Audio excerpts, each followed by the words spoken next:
10.0 प्रस्तावना।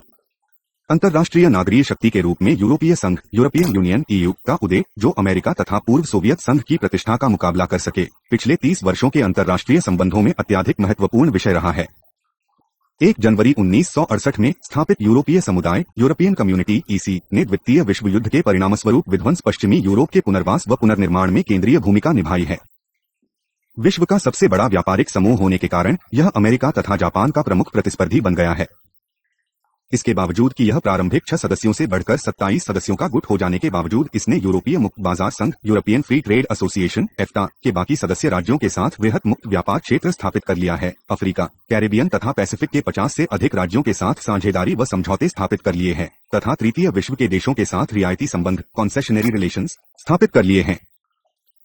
दूसरे शब्दों में, यूरोपीय संघ ने अपने आप को एक शक्तिशाली केंद्र के रूप में स्थापित कर लिया है, जिसने विश्व स्तर पर आर्थिक एवं वाणिज्यिक संबंधों में निर्णायक भूमिका निभाई है। 10.1 उद्देश्य। इस इकाई के अध्ययन के पश्चात आप निम्नलिखित विषयों को समझने के योग्य हो जाएंगे। किन कारणों ने यूरोपीय समुदाय के जन्म के समय सदस्य राज्यों को विदेश नीति सहयोग के संपूर्ण ढांचे के निर्माण से रोका? यूरोपीय राजनीतिक सहयोग की प्रकृति तथा रूपरेखा क्या है? यूरोपीय राजनीतिक सहयोग किस तरह सांझी विदेश तथा सुरक्षा नीति में विकसित हुआ? सांझी विदेश तथा सुरक्षा नीति की प्रकृति, उद्देश्य तथा रचनातंत्र। और यूरोपीय सुरक्षा तथा रक्षा नीति की प्रकृति, उद्देश्य तथा रचनातंत्र। 10.2 यूरोपीय राजनीतिक सहयोग का उदय तथा विकास।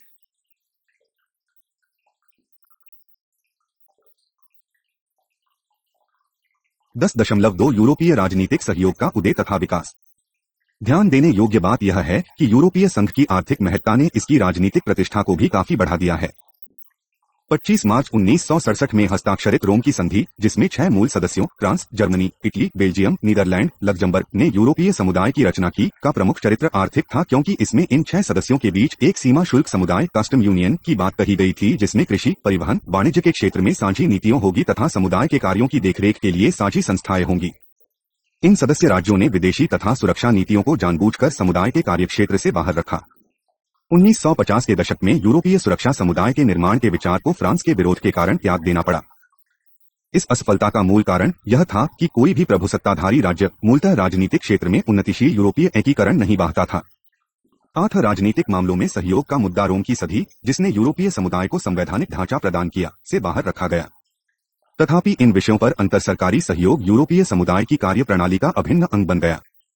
प्रारंभिक सदस्य राज्यों द्वारा समुदाय को प्रदान किए गए आर्थिक चरित्र का उद्देश्य उन सभी क्षेत्रों में अधिकाधिक सहयोग प्राप्त करना था जहां सदस्य राज्यों के राष्ट्रीय प्रभुसत्ता होने के आसार न्यूनतम हो। ऐसी आशा की गई कि यह आर्थिक सहयोग कालांतर में राजनीतिक सहयोग को जन्म देगा तथा समुदाय में राजनीतिक संगठन बटा एकीकरण का उद्देश्य भी पूरा हो सकेगा।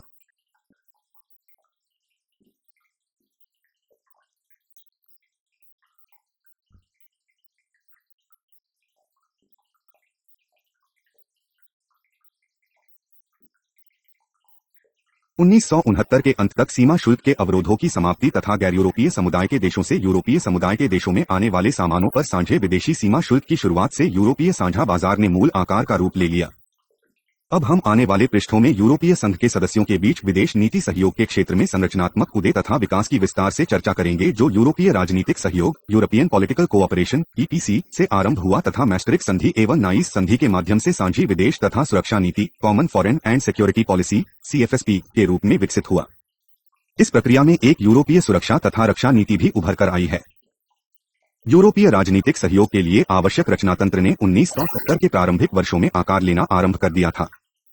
यह जहां एक तरफ यूरोपीय समुदाय के आंतरिक संस्थागत सक्रियता इंटेंडेड इंस्टीट्यूशनल डायनामिक्स की उपज था, वहीं दूसरी तरफ यह सदस्य देशों की विदेशी नीतियों में समन्वय लाने की अनिवार्यता भी था, ताकि विश्व राजनीति के बदलते संदर्भ, जिसमें 2 महाशक्तियों के बीच तनाव कम हो रहा था तथा चीन एवं जापान जैसे नए केंद्र उभर रहे थे, से उत्पन्न होने वाली चुनौतियों का सामना किया जा सके।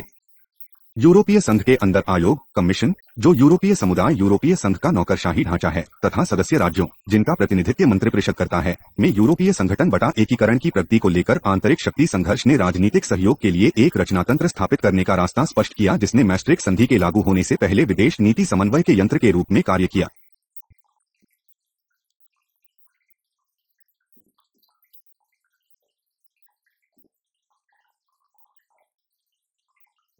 का यूरोपीय राजनीतिक सहयोग की उत्पत्ति यूरोपीय समुदाय के सदस्य देशों तथा सरकारों के अध्यक्षों के मैगू शिखर सम्मेलन मेक समिट के साथ जोड़ी जाती है, जिसने 2 दिसंबर 1969 में घोषणा की कि यूरोपीय साझा बाजार के अंतिम चरण में प्रवेश का अर्थ है आने वाले कल के विश्व में संयुक्त यूनाइटेड यूरोप द्वारा अपना उत्तरदायी स्थान प्राप्त करना तथा अपने उद्देश्यों एवं परंपराओं के अनुसार योगदान देने का रास्ता स्पष्ट करना। राजनीतिक एकीकरण की प्रगति आध्वस्त करने के लिए शिखर सम्मेलन ने अपने विदेश मंत्रियों को मिल बैठकर एक रिपोर्ट तैयार करने के लिए कहा। यह रिपोर्ट यूरोपीय राजनीतिक सहयोग के रचनातंत्र की स्थापना के लिए प्रथम मूल दस्तावेज ओरिजिनल डॉक्यूमेंट बन गई। इसके अतिरिक्त कुछ अन्य महत्वपूर्ण प्रपत्र थे। 1970 की लक्जमबर्ग रिपोर्ट, जुलाई 1973 की कोपनहेगन रिपोर्ट तथा अक्टूबर 1981 की लंदन रिपोर्ट। लक्जमबर्ग रिपोर्ट ने विदेश नीति के क्षेत्र में व्यवहारिक सहयोग के उद्देश्य तथा कार्यविधि पर प्रकाश डाला, जिसे विभिन्न सदस्य देशों के विदेश मंत्रियों तथा विदेश विभागों के बीच निरंतर बातचीत के आधार पर प्राप्त किए जाने की बात कही गई। इसके लिए किन्हीं विशेष समितियों की रचना करने की आवश्यकता नहीं है। इसके विपरीत कोपनहेगन रिपोर्ट ने कार्यप्रणाली के संदर्भ में औपचारिकता पर पूरा जोर दिया, जिसके अनुसार सभी महत्वपूर्ण विदेश नीति प्रश्नों पर किसी भी तरह का औपचारिक निर्णय लेने से पहले प्रत्येक सदस्य देश द्वारा अन्य सदस्य देशों से विचार विमर्श करना मूल कर्तव्य बना दिया गया। लंदन रिपोर्ट ने यूरोपीय राजनीतिक सहयोग द्वारा संयुक्त कार्यवाही की धारणा पर बल दिया तथा पहली बार सहयोग के विषय के रूप में सुरक्षा के राजनीतिक पहलू का विशेष रूप से वर्णन किया गया।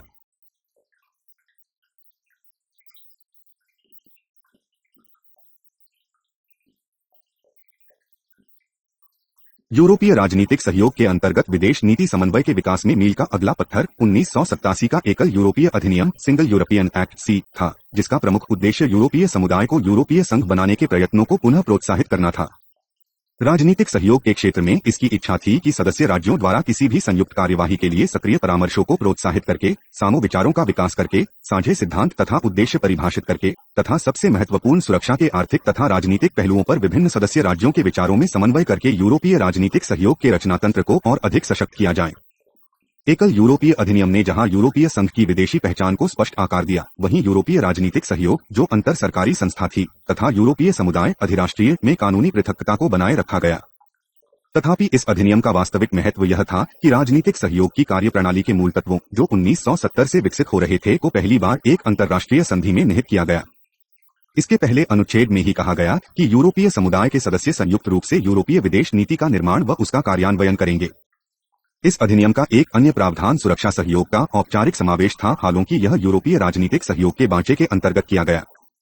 इसके राजनीतिक और आर्थिक पक्षों अर्थात सुरक्षा के सैनिक पक्ष को नाटो के साथ ही बने रहने दिया गया।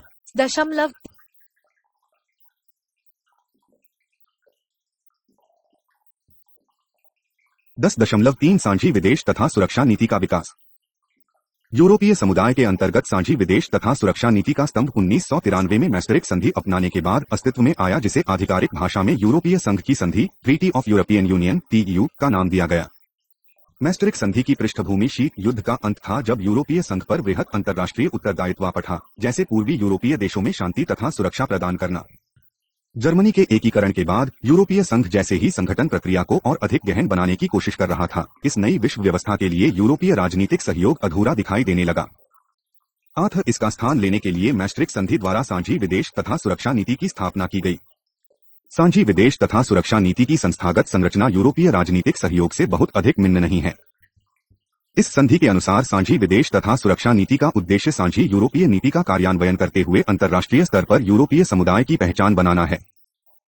साझी विदेश तथा सुरक्षा नीति की कार्यविधि सदस्य राज्यों के बीच क्रमबद्ध सहयोग सिस्टमैटिक कोऑपरेशन पर आधारित होगी तथा धीरे धीरे उनकी संयुक्त गतिविधियों को कार्यान्वित करेगी।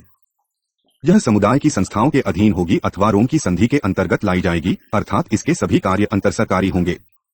इसके साथ साथ यह भी प्रावधान किया गया कि 1996 में मैस्ट्रिक्ट संधि का इस संदर्भ में पुनर्विलोकन किया जाएगा कि क्या विदेश नीति सुरक्षा नीति के क्षेत्र में अंतरसरकारी सहयोग को समुदाय के सामान्य नियमों के अंतर्गत लाया जा सकता है।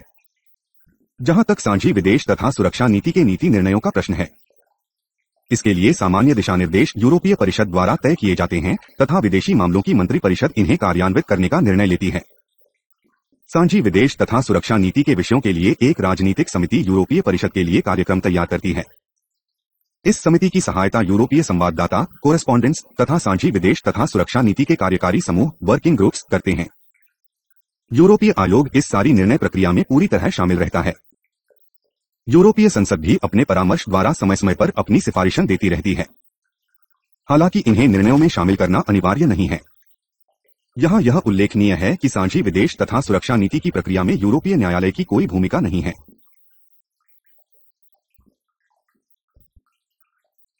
क्योंकि सांझी विदेश तथा सुरक्षा नीति को यूरोपीय राजनीतिक सहयोग की अपेक्षा अधिक उन्नत बनाया गया। आखिर यह भावना इसकी निर्णय निर्माण प्रक्रिया में स्पष्ट होती है।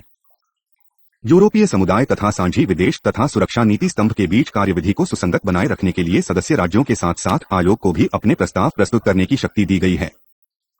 सदस्य राज्यों द्वारा सांझी अंतर्राष्ट्रीय पहचान के लिए कटिबद्धता के अतिरिक्त सांझी विदेश तथा सुरक्षा नीति की एक अन्य विशेषता यह है कि यदि एक बार मंत्रिपरिषद यह निर्णय ले लेती है कि विदेश तथा सुरक्षा नीति से संबंधित किसी विषय पर संयुक्त कार्यवाही की आवश्यकता है, तो इस संयुक्त कार्यवाही को कार्यान्वित करने के लिए सीमित बहुमत मतदान क्वालिफाइड मेजॉरिटी वोटिंग QMV का अधिकाधिक प्रयोग कर सकती है।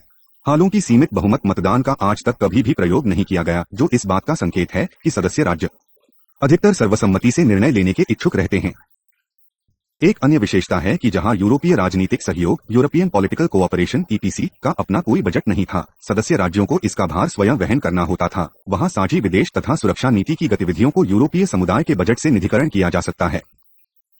हालांकि ऐसी अन्य गतिविधियों के मुकाबले यह खर्चा मामूली होता है।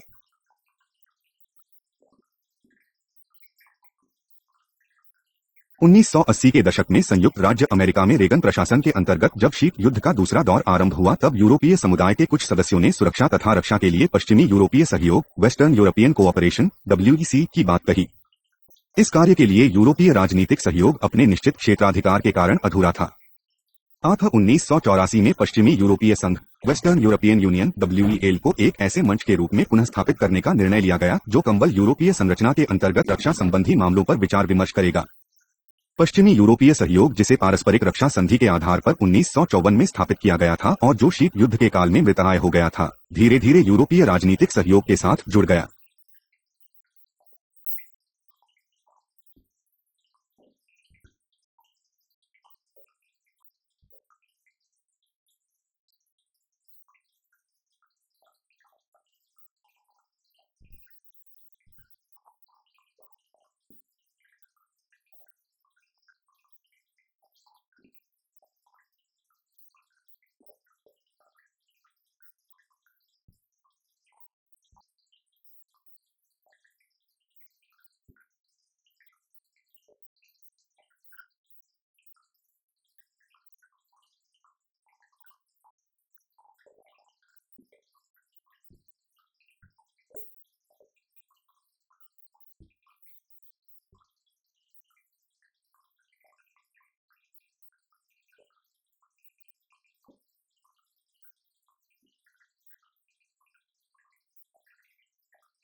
शीत युद्ध की समाप्ति ने यूरोप में रक्षा संबंधी परिवेश में महत्वपूर्ण परिवर्तन कर दिया। अमेरिका की सेनाओं ने यूरोप से हटना आरंभ कर दिया तथा यूरोपीय राज्य अंतर्राष्ट्रीय शांति स्थापना दलों में अपना योगदान देना चाहते थे। ऐसा अनुभव किया गया कि सांझी विदेश तथा सुरक्षा नीति का एक सैनिक अंग भी होना चाहिए। परंतु समस्या यह थी कि इस सैनिक संरचना का नाटो के साथ क्या संबंध रहेगा, क्योंकि यूरोप की सुरक्षा में नाटो की भूमिका को नजरअंदाज नहीं किया जा सकता था। इसके अतिरिक्त कई सदस्य देश यूरोपीय संघ को एक सैनिक भूमिका देकर इसे एक गुट सैनिक गुट में परिवर्तित करने के पक्ष में नहीं थे। इस बात पर सर्वसम्मति थी कि सुरक्षा संबंधी मामलों पर चर्चा होनी चाहिए तथा पश्चिमी यूरोपीय सहयोग यूरोपीय संघ का रक्षा पक्ष हो सकता है। मैस्ट्रिक्ट संधि में भी यह प्रावधान किया गया था कि पश्चिमी यूरोपीय संघ रक्षा से जुड़े हुए मुद्दों पर संघ के निर्णयों व कार्यक्रमों की व्याख्या तथा कार्यान्वयन कर सकता है। इस प्रावधान ने आयरलैंड जैसे तटस्थ देश के लिए समस्या खड़ी कर दी तथा 1995 में ऑस्ट्रिया, फिनलैंड तथा स्वीडन भी इस प्रावधान का विरोध करने लगे। डेनमार्क के जनमत को भी रक्षा संबंधी प्रावधान मंजूर नहीं थे तथा 1992 में हुए पहले जनमत संग्रह में उसने मैस्ट्रिक्ट संधि को नकार दिया था। बाद में डेनमार्क को रक्षा संबंधी प्रावधानों से बाहर रहने का विकल्प दिया गया।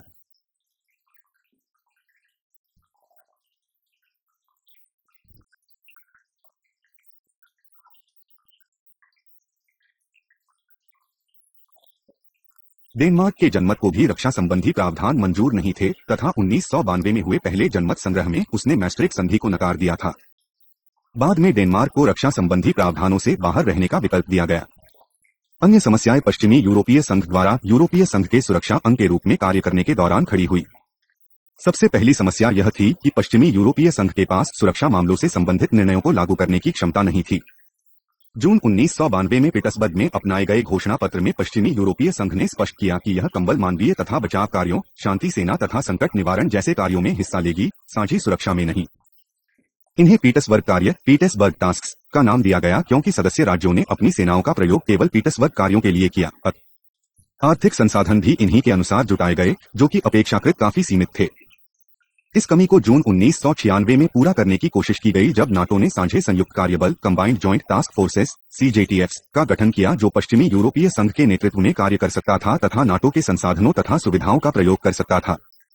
यह कहना गलत न होगा कि यह प्रयोग भी अव्यावहारिक सिद्ध हुआ। एक अन्य समस्या यह थी कि यूरोपीय संघ, पश्चिमी यूरोपीय संघ तथा नाटो की सदस्यता में भिन्नता दिखाई देती है। पश्चिमी यूरोपीय संघ ने इस समस्या के समाधान के लिए विभिन्न प्रकार की सदस्यताओं की धारणा आरंभ की, जैसे प्रेक्षक, ऑब्जर्वर सदस्य, संबद्ध एसोसिएट सदस्य, संबंध भागीदार एसोसिएट पार्टनर सदस्य, जो पश्चिमी यूरोपीय संघ की परिषदों की सभाओं में उपस्थिति हो सकते थे तथा पश्चिमी यूरोपीय संघ की कार्यवाहियों में भाग भी ले सकते थे। परिणामस्वरूप पश्चिमी यूरोपीय संघ का रूप एक बड़े संयुक्त परिवार 28 सदस्यों का की तरह हो गया, जो एक व्यवहारिक हल नहीं था। 10.4 साझी विदेश तथा सुरक्षा नीति मैस्ट्रिक्ट संधि से नाइस संधि तक।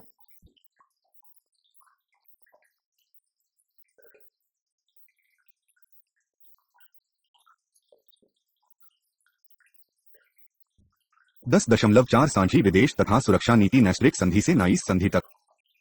साझी विदेश तथा सुरक्षा नीति नवंबर 1993 में मैस्ट्रिक्ट संधि के साथ लागू हुई। तब से लेकर आज तक इसका रिकॉर्ड मिश्रित रहा है। जहां बेहतर साझी अंतर्राष्ट्रीय पहचान बनाने के लिए यूरोपीय संघ के प्रत्ययन विभिन्न संवैधानिक दस्तावेजों में परिलक्षित हुए, यहां अंतर्राष्ट्रीय स्तर पर फ्रांस तथा इंग्लैंड जैसे कुछ शक्तिशाली सदस्यों की नीतियों से यह आभास मिला कि ये देश विशेषतः अपने पुराने उपनिवेशों के साथ संबंधों के संदर्भ में अपनी पुरानी साम्राज्यवादी विरासतों को छोड़ने के इच्छुक अथवा योग्य नहीं है। यूरोपीय समुदाय ने कई संयुक्त कार्यक्रम तथा साझा दृष्टिकोण भी अपनाए, जिनमें अंतर्राष्ट्रीय संबंधों के दूरगामी दृष्टिकोण के संकेत मिलते हैं। यूरोपीय संघ के पर्यवेक्षकों ने रशिया तथा दक्षिण अफ्रीका में उनके लोकतंत्र की ओर संक्रमण में हुए चुनावों पर निरंतर निगरानी रखी। मध्य पूर्व तथा अफ्रीका के ग्रेट लेक क्षेत्र में शांति प्रक्रिया संपादित करने के लिए विशेष दूत भेजे गए, तथापि यह भावना बनी रही कि यूरोपीय संघ का राजनीतिक महत्व उसके आर्थिक महत्व से मेल नहीं खाता। बोस्निया युद्ध में इसका राजनीतिक महत्व नगण्य था। इसकी भूमिका केवल बोस्निया हर्जगोविना में एक विभाजित शहर मोस्टर को प्रभाषित करने तक ही रही। बोस्निया विवाद को समाप्त करने के लिए हुआ डेटोन समझौता अमेरिका के नेतृत्व में हुआ। मध्य 1990 के अन्य संकटों में भी यूरोपीय संघ की भूमिका स्मरणीय नहीं रही। अंतर्राष्ट्रीय समुदाय के अन्य देशों की तरह यूरोपीय संघ भी रवांडा के नरसंहार को एक दर्शक की भांति देखता रहा। कोसोवो संकट में भी नाटी के शक्ति प्रयोग से ही अगड़े का अंत हो सका। 1997 की अमस्टरडम संधि, जो 1999 में लागू की गई, ने विभिन्न प्रावधानों में ठोस परिवर्तन किए। साझी विदेश तथा सुरक्षा नीति की कमजोरियों को दूर करने का यत्न किया गया। हालांकि निर्णय निर्माण व्यवस्था में किसी प्रकार का परिवर्तन नहीं किया गया, फिर भी कुछ सुधारों के बारे में सहमति हो गई। यूरोपीय संघ के भावी प्रसार को ध्यान में रखते हुए सीमित बहुमत मतदान का अधिकाधिक प्रयोग अब साझी विदेश तथा सुरक्षा नीति की कार्यप्रणाली के लिए आवश्यक माना गया। अमस्टरडम संधि में रचनात्मक अनुपस्थिति तथा साझी रणनीति अपनाने की प्रक्रिया में सीमित बहुमत मतदान के प्रयोग का भी प्रावधान किया गया। अंतर्राष्ट्रीय संकट के समय यूरोपीय संघ को सक्रियोन्मुख बनाने के लिए परिषद सचिवालय में नीति योजना, पॉलिसी प्लानिंग तथा पूर्व चेतावनी इकाई अर्ली वार्निंग यूनिट की स्थापना की गई। इसमें आयोग, साझी विदेश तथा सुरक्षा नीति तथा विभिन्न देशों के पदाधिकारों को नियुक्त किया गया। यह इकाई साझी विदेश तथा सुरक्षा नीति से संबंधित गतिविधियों पर नजर रखती है, संकटों की पूर्व चेतावनी देती है तथा संकट के समाधान के लिए नीति विकल्पों की राय देती है। अमरस्टोन सदी की सबसे बड़ी विशेषता सांडी विदेश तथा सुरक्षा नीति के लिए एक उच्च प्रतिनिधि हाई रिप्रेजेंटेटिव की नियुक्ति थी, जिसका कार्य नीतिगत इकाई पॉलिसी यूनिट की अध्यक्षता तथा नीति निर्णयों का निर्माण एवं कार्यान्वयन था। अंतर्राष्ट्रीय प्रतिनिधित्व में साझी विदेश तथा सुरक्षा नीति की निरंतरता बनाए रखने के लिए उच्च प्रतिनिधि आयोग तथा इसके वर्तमान एवं भावी अध्यक्ष की तिकड़ी त्रिका एक साथ मिलकर कार्य करते हैं। तथापि उच्च प्रतिनिधि सभी संपूर्ण व्यवस्था का एक अंग है। यह अपने आप में व्यवस्था नहीं है। यह यूरोपीय संघ का विदेश मंत्री नहीं है। जहां तक रक्षा मामलों का सवाल है, अमस्टरडम संधि ने मैस्ट्रिक्ट संधि में कोई ठोस सुधार नहीं किया, क्योंकि ब्रिटेन तथा अन्य तटस्थ देशों आयरलैंड, ऑस्ट्रिया, स्वीडन अमरस्टोन संधि की सबसे बड़ी विशेषता सांडी विदेश तथा सुरक्षा नीति के लिए एक उच्च प्रतिनिधि हाई रिप्रेजेंटेटिव की नियुक्ति थी, जिसका कार्य नीतिगत इकाई पॉलिसी यूनिट की अध्यक्षता तथा नीति निर्णयों का निर्माण एवं कार्यान्वयन था। अंतर्राष्ट्रीय प्रतिनिधित्व में साझी विदेश तथा सुरक्षा नीति की निरंतरता बनाए रखने के लिए उच्च प्रतिनिधि आयोग तथा इसके वर्तमान एवं भावी अध्यक्ष की तिकड़ी त्रिका एक साथ मिलकर कार्य करते हैं। तथापि उच्च प्रतिनिधि सभी संपूर्ण व्यवस्था का एक अंग है। यह अपने आप में व्यवस्था नहीं है। यह यूरोपीय संघ का विदेश मंत्री नहीं है। जहां तक रक्षा मामलों का सवाल है, अमस्टरडम संधि ने मैस्ट्रिक्ट संधि में कोई ठोस सुधार नहीं किया, क्योंकि ब्रिटेन तथा अन्य तटस्थ देशों आयरलैंड, ऑस्ट्रिया, स्वीडन तथा फिनलैंड ने विलय का विरोध किया था। आठ संधि में केवल पीटर्सबर्ग के कार्यों को ही निहित किया गया। इन कार्यों को संपन्न करने के लिए यूरोपीय संघ को पश्चिमी यूरोपीय संघ का सहारा लेना पड़ता है। अमस्टरडम संधि लागू होने के बाद साझी विदेश तथा सुरक्षा नीति के कार्यों में काफी वृद्धि हुई है। इसके तीन महत्वपूर्ण निर्णय जून 1999 में रधिया, दिसंबर 1999 में यूक्रेन तथा 2000 में मेडिटेरेनियन पर साझी कार्यनीति स्ट्रैटेजीज थे। तथापि ये केवल भावी उद्देश्यों पर सामान्य वक्तव्य थे और यूरोपीय संघ द्वारा पहले से ही किए जा रहे कार्यों को दोहराना मात्र थे। इन्होंने केवल दूरगामी उद्देश्यों पर बल दिया, हालांकि तेजी से बदलती हुई परिस्थितियों में इनका कोई खास महत्व नहीं था। यह इस बात से स्पष्ट होता है कि जिन दो क्षेत्रों दक्षिण पूर्व यूरोप तथा मध्य पूर्व यूरोप में यूरोपीय संघ अपेक्षाकृत सक्रिय थे, वे साझी कार्यनीति के अंतर्गत नहीं लाए गए। ये क्षेत्र काफी अस्थिर थे, जहीं तीव्रता से बदलती परिस्थितियों में शीघ्र प्रतिक्रिया की आवश्यकता थी।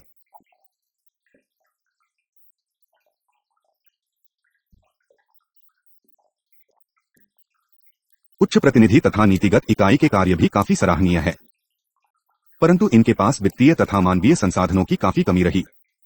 इसके पहले उच्च प्रतिनिधि स्पेन के पूर्व विदेश मंत्री तथा नाटी के सेक्रेटरी जनरल रह चुके जेवियर सोलाना है।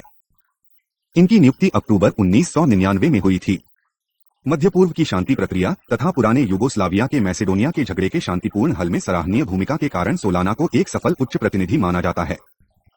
इन्हें यूरोप की विदेश नीति का मुखौटा भी कहा जाता है। 10.5 यूरोपीय सुरक्षा तथा रक्षा नीति।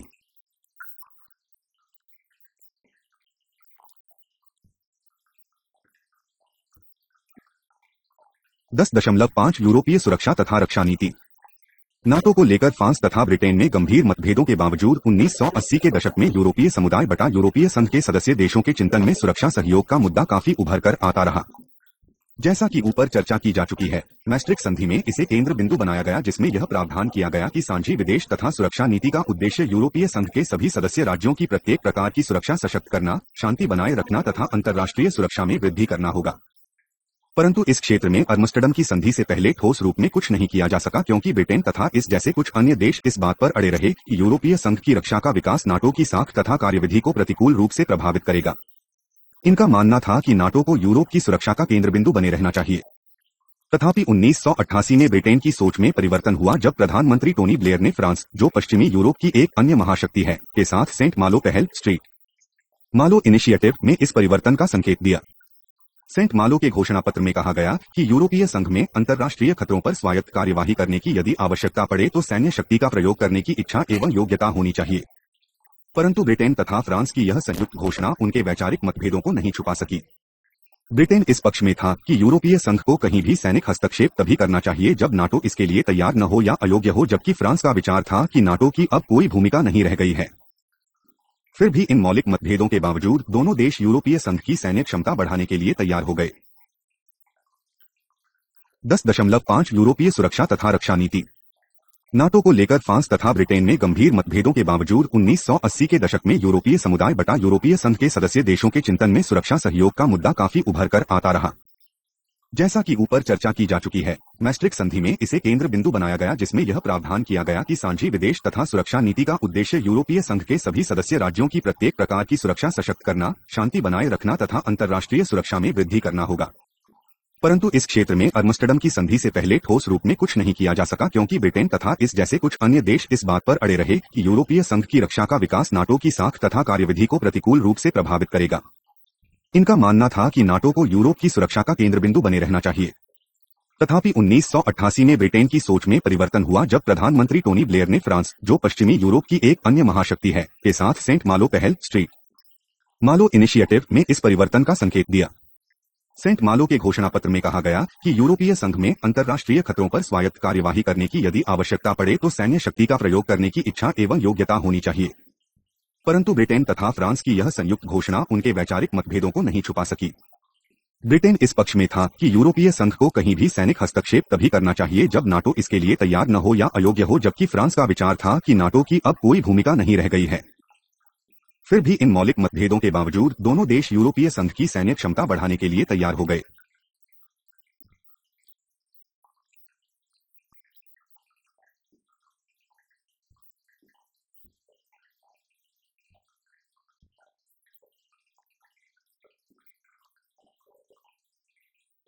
संदर्भ में यूरोपीय संघ के तटस्थ देशों की भूमिका ध्यान देने योग्य है।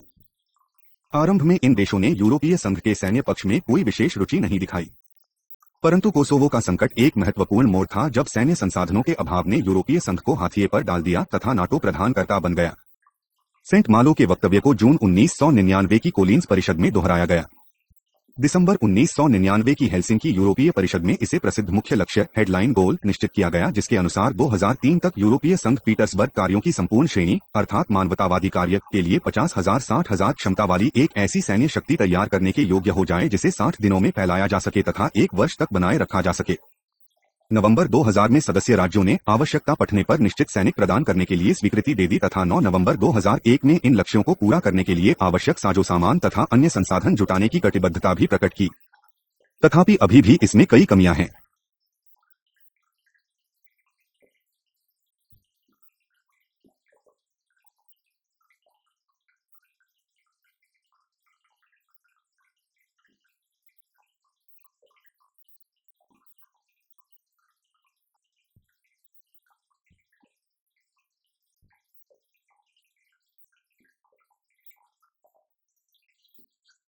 ऐसा अनुभव किया गया कि इन कार्यक्रमों को राजनीतिक दिशानिर्देश तथा कार्यनीति संबंधी दिशा देने के लिए नई संस्थाओं की स्थापना करनी पड़ेगी।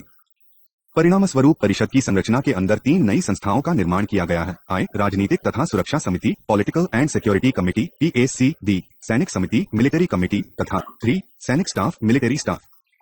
राजनीतिक तथा सुरक्षा समिति में सभी राज्यों के उन राजदूतों को सम्मिलित किया गया जो ब्रसेल्स में स्थायी रूप से स्थित है। यह समिति सप्ताह में 2 बार बैठक करती है। इसने पहले से चली आ रही राजनीतिक समिति का स्थान ले लिया।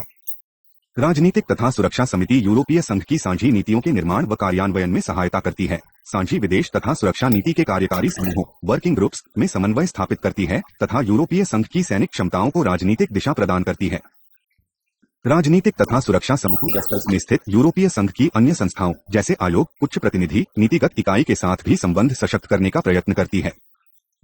इससे यूरोपीय संघ की विदेश नीति का ब्रसेल्सीकरण हो गया है, क्योंकि विदेश नीति संबंधी सभी नीतियों के बारे में चर्चा अथवा निर्णय ब्रसेल्स में होते हैं। विभिन्न सदस्य देवों के सैनिक अध्यक्ष अथवा सैनिक प्रतिनिधि सैनिक समिति के सदस्य होते हैं, जो राजनीतिक तथा सुरक्षा समिति को सैनिक मामलों में सलाह देते हैं। सैनिक समिति में 135 सदस्य हैं। इनका काम पीटरबर्ग कार्यों के लिए पूर्व चेतावनी देना तथा सामरिक योजनाओं का निर्माण करना होता है। यह यूरोपीय संघ की सैनिक क्षमताओं की कमियों को पहचानने में भी सहयोग देती है।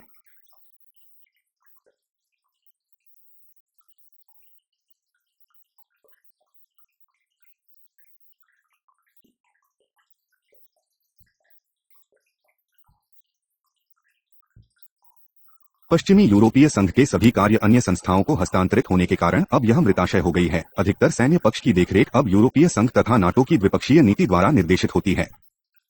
तथापि साझी सुरक्षा तथा प्रतिरक्षा नीति का सैन्य पक्ष अभी अपेक्षाकृत अविकसित ही है, क्योंकि यूरोपीय संघ के तटस्थ देश इसे एक सैनिक गुट में परिवर्तित करने के इच्छुक नहीं है। ऐसा डर भी है कि यूरोपीय संघ केवल नाटो के संसाधनों को दोगुना करेगी तथा उसके साथ प्रतिस्पर्धा करेगी।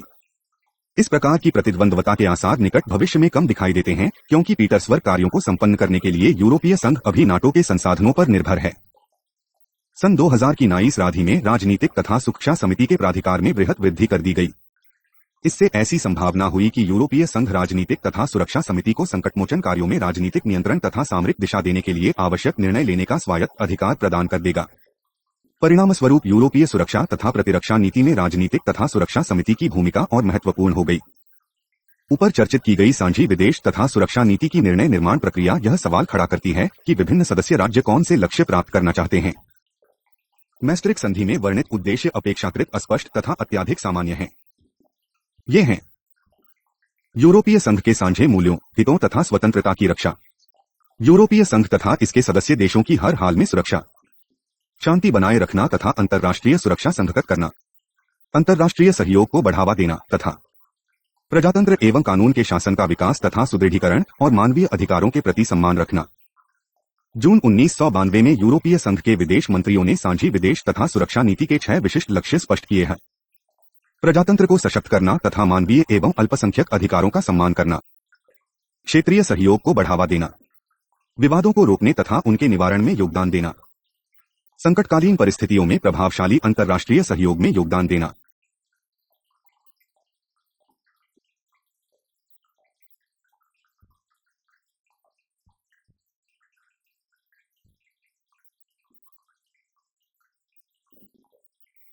ये है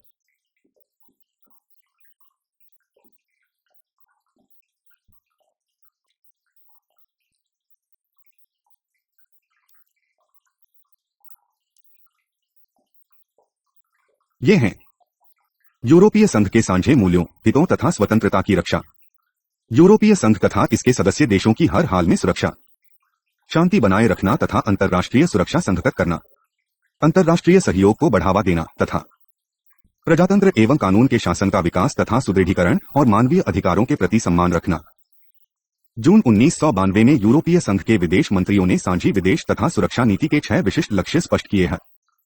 प्रजातंत्र को सशक्त करना तथा मानवीय एवं अल्पसंख्यक अधिकारों का सम्मान करना, क्षेत्रीय सहयोग को बढ़ावा देना, विवादों को रोकने तथा उनके निवारण में योगदान देना, संकटकालीन परिस्थितियों में प्रभावशाली अंतर्राष्ट्रीय सहयोग में योगदान देना, सैनिक हथियारों के प्रसार, आतंकवाद तथा नशीले पदार्थों के अवैध व्यापार के विरुद्ध अंतर्राष्ट्रीय सहयोग क्षेत्रों को सशक्त करना तथा स्वस्थ सरकारों को प्रोत्साहित करना। ये लक्ष्य यूरोपीय संघ के विचारों के साथ भी मेल खाते हैं। उदाहरण के लिए क्षेत्रीय सहयोग को प्रोत्साहन देना यूरोपीय संघ का भी दूरगामी लक्ष्य रहा है। यूरोपीय संघ यूरोपीय समुदाय 1970 से कई क्षेत्रीय समुदायों के साथ विचार विमर्श करता आ रहा है। यूरो मेडिटेरेनियन भाईचारा, यूरो मेडिटेरेनियन पार्टनरशिप तथा दक्षिण पूर्वी यूरोप में स्थायित्व संबंधी pact for stability in south east Europe जैसे क्षेत्रीय उपक्रम यूरोपीय संघ द्वारा इन लक्ष्यों को ध्यान में रखकर परिवर्तित किए गए थे। यूरोपीय संघ की विदेश नीति का उद्देश्य भी मानवीय अधिकार तथा प्रजातंत्र को प्रोत्साहित करना है और इसके लिए यूरोपीय संघ ने विश्व के विभिन्न भागों में कई देशों तथा क्षेत्रीय समूहों के साथ अनुबंध किए हैं।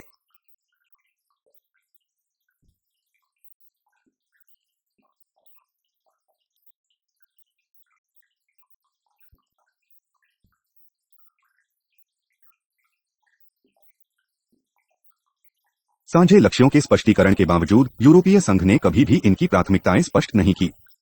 घोषणाएं कई की जा सकती हैं, जैसे साझी रणनीति कॉमन स्ट्रैटेजीज में कई लक्ष्यों की घोषणा की गई, जैसे मानवीय अधिकारों अथवा क्षेत्रीय सहयोग को प्रोत्साहन देना, परंतु यह कहीं स्पष्ट नहीं किया गया कि इनमें से कौन सा अधिक महत्वपूर्ण है। यूरोपीय संघ की विदेश नीति निर्माण की दूसरी कमजोरी इसके लक्ष्यों की पूर्ति में अस्थिरता है।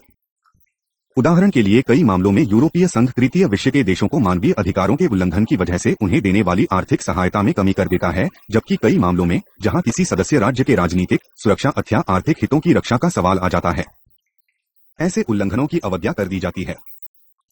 महत्वपूर्ण प्रश्न यह है कि क्या सभी सदस्य राज्य एक साझी, सुनिश्चित, दृढ़ तथा स्थिर विदेश नीति अपनाने के पक्ष में हैं कि नहीं। कुछ विद्वानों का तर्क है कि एक सुस्पष्ट और सुदृढ़ सुरक्षा तथा विदेश नीति का अनुसरण करने में सबसे बड़ी बाधा यूरोपीय संघ के सदस्य राज्य स्वयं हैं। सदस्य राज्यों को अभी भी यूरोपीय संघ की साझी नीति की अपेक्षा अपनी व्यक्तिगत विदेश नीति की चिंता अधिक है। वर्तमान स्थिति यह है कि यूरोपीय संघ की अपनी कोई अनन्य एक्सक्लूसिव विदेश नीति नहीं है। यदि सभी सदस्य साझी कार्यवाही के लिए तैयार हो भी जाते हैं, तो भी ये कार्य न तो अनिवार्य होते हैं और न ही सभी को इन्हें करने की इच्छा होती है। यूरोपीय विदेश नीति के पुराने पर्यवेक्षकों के अनुसार सबसे बड़ी समस्या यह है कि सदस्य राज्यों के कोई साझे हित नहीं है। वर्तमान बांचे में अधिराष्ट्रीय विदेश नीति के रचनातंत्र तथा साझी विदेश नीति के निर्माण में विभिन्नता का तर्क, लॉजिक ऑफ डाइवर्सिटी, सबसे बड़ी बाधा बन जाती है। कुछ अन्य लेखकों का विचार है कि जब कोई एकल यूरोपीय राज्य ही नहीं है तो साझे यूरोपीय हित कभी भी विकसित नहीं हो सकते। वर्तमान ढांचे में सदस्य राज्य केवल एक साझी पहचान की कमजोर कड़ी से ही आपस में जुड़े हुए हैं।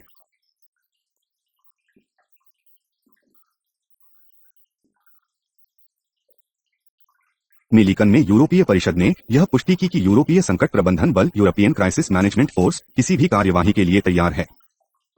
2 साल बाद इसने बोस्निया हर्ज़गोविना में संयुक्त राष्ट्र के पुलिस मिशन का कार्यभार संभाला। मैसेडोनिया में नाटो निधन, जिसे ऑपरेशन कॉन्कोर्डिया का नाम दिया गया, संभाला, जो यूरोपीय सुरक्षा तथा रक्षा नीति European security and defence policy (ESDP) का पहला सैनिक मिशन था, तथा कांगो में संयुक्त राष्ट्र शांति मिशन, जिसे ऑपरेशन आर्टेमिस का नाम दिया गया, की जिम्मेवारी ली, जो यूरोप से बाहर पहला संकट निवारण मिशन था।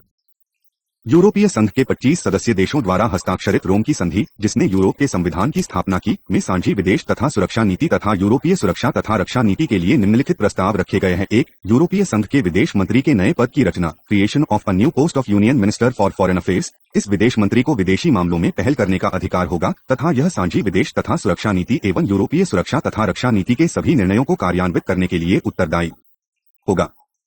विदेशी मामलों की परिषद का अध्यक्ष होने के नाते वह साझी विदेश तथा सुरक्षा नीति का भी अध्यक्ष होगा तथा यूरोपीय आयोग का उपाध्यक्ष होने के नाते वह यूरोपीय संघ के विदेशी मामलों के सभी पक्षों में समन्वय कोऑर्डिनेशन करने के लिए भी उत्तरदायी होगा।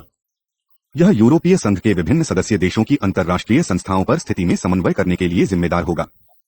यह यूरोपीय बाह्य कार्यवाही सेवाओं यूरोपियन एक्सटर्नल एक्शन सर्विसेज का भी अध्यक्ष होगा, जो यूरोपीय परिषद तथा आयोग की कूटनीतिक सेवाओं को एकरूप ढांचे में समाविष्ट करती है। संरचनागत सहयोग स्ट्रक्चरल कॉर्पोरेशन, उन सदस्य राज्यों के बीच एक संरचनागत सहयोग प्रणाली स्थापित की गई जो पहले से उच्च सैन्य क्षमता के मानदंड पूरे कर चुके हैं तथा पे और अधिक बाध्यकारी प्रतिबद्धताएं वहन करने इच्छाएं रखते हैं। जो अन्य सदस्य इन मानदंडों को पूरा करते हैं वे इस संरचनागत सहयोग में शामिल हो सकते हैं।